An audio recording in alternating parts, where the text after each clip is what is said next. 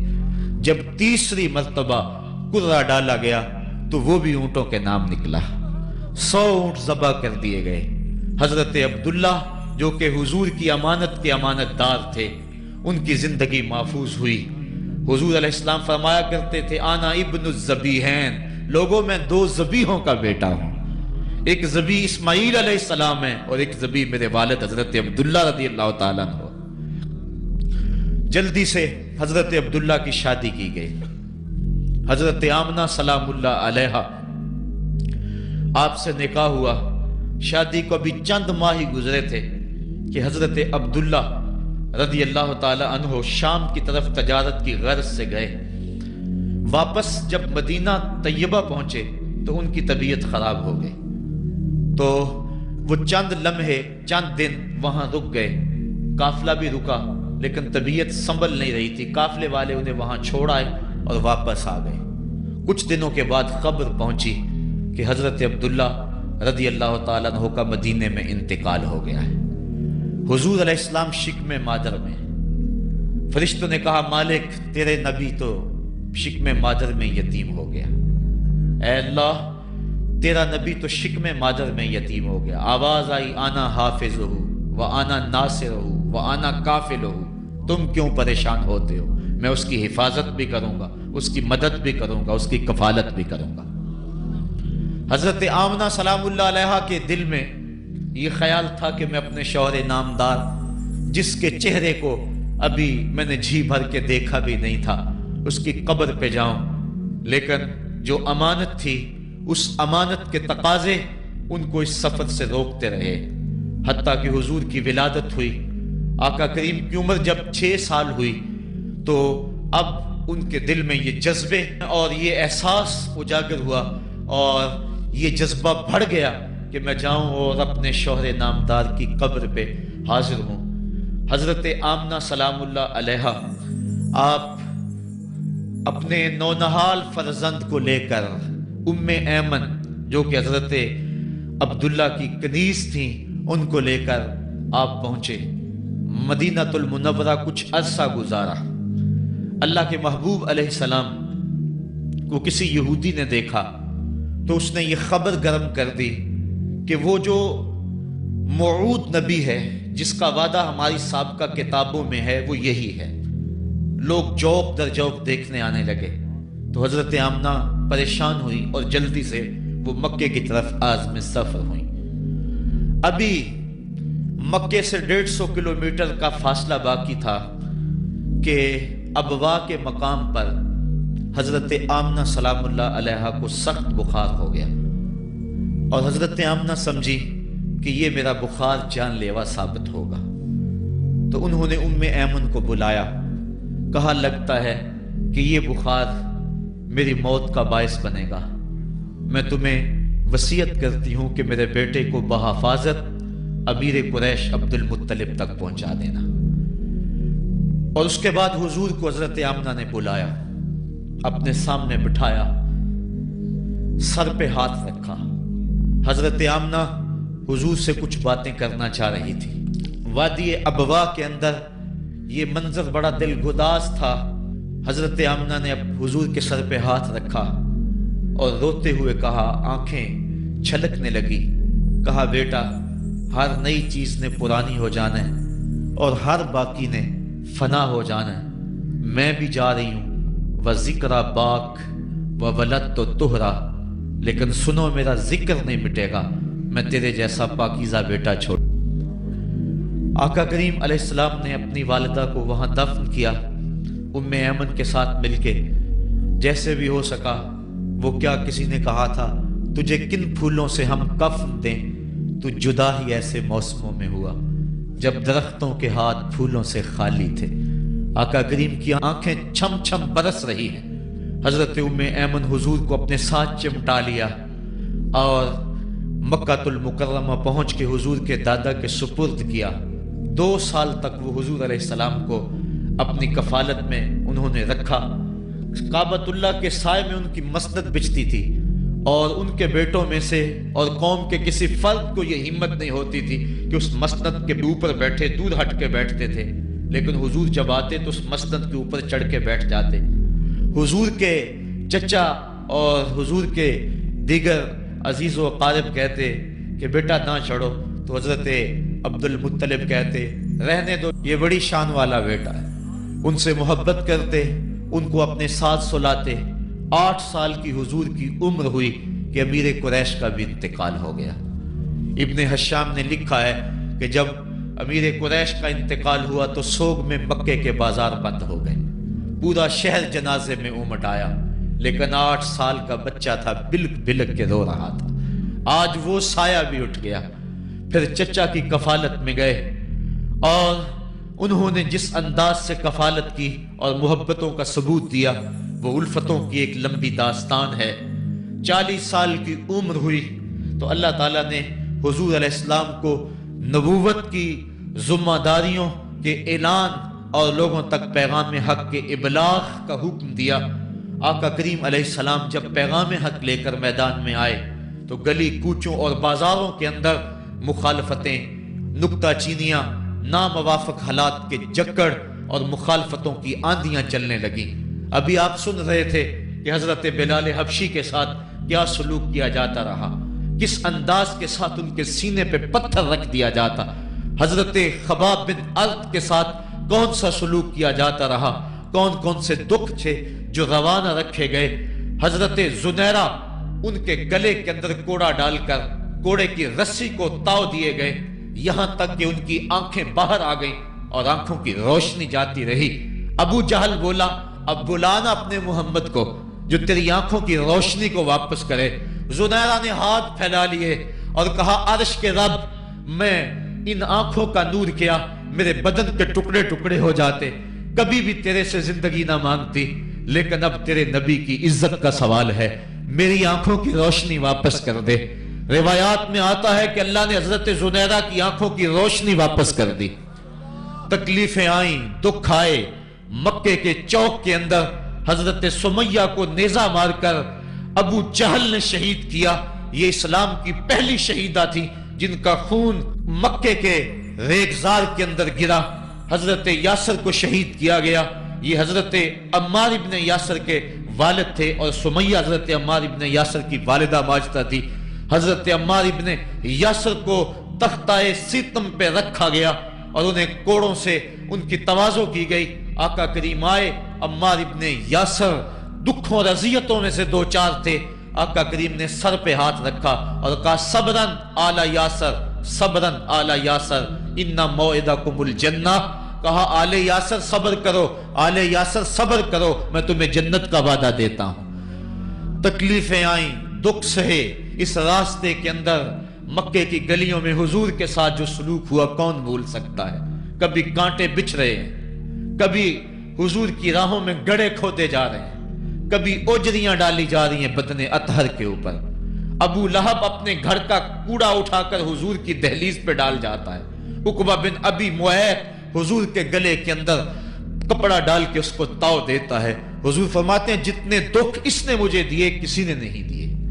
اذیتوں کی داستانیں رقم ہو رہی ہیں۔ آقا کریم علیہ السلام کے شفیق چچا بھی انتقال کر جاتے ہیں۔ جب گھر آتے تو اپنی زوجہ حضرت خدیجۃ الکبریٰ سے دکھڑے کہتے، وہ بھی انتقال کر جاتی ہیں۔ اس سال کا نام عام الحزن رکھا جاتا ہے، دکھوں کا سال، مصیبتوں کا سال۔ آقا کریم بہت دل برداشتہ ہوئے قوم سے، پھر سوچا چل طائف چلتا ہوں اور طائف والوں کو پیغام حق دیتا ہوں، شاید میری آواز پر وہ لبیک کہہ دیں۔ 1 مہینے کا سفر کر کے حضرت زید بن حارثہ کو ساتھ لے کر طائف پہنچے۔ ان کے 3 سردار تھے، عبد یالیل بن عمر، حبیب بن عمر اور مسعود بن عمر۔ ان کے پاس جا کر پیغام حق دیا، کہا تمہاری بھلائی کا سندیشہ لے کر بڑی دور سے چلا ہوں، میری دعوت کو قبول کر لو، دنیا میں بھی کامیابی، آخرت میں بھی کامرانی تمہارا مقدر ہوگی۔ یہ دعوت پیش کی۔ انہوں نے کہا کہ ہم تمہاری دعوت کو مسترد کرتے ہیں۔ ایک بولا کہ اور کوئی زمانے میں بندہ نہیں تھا جس کو نبوت ملتی، تجھے ملنی تھی،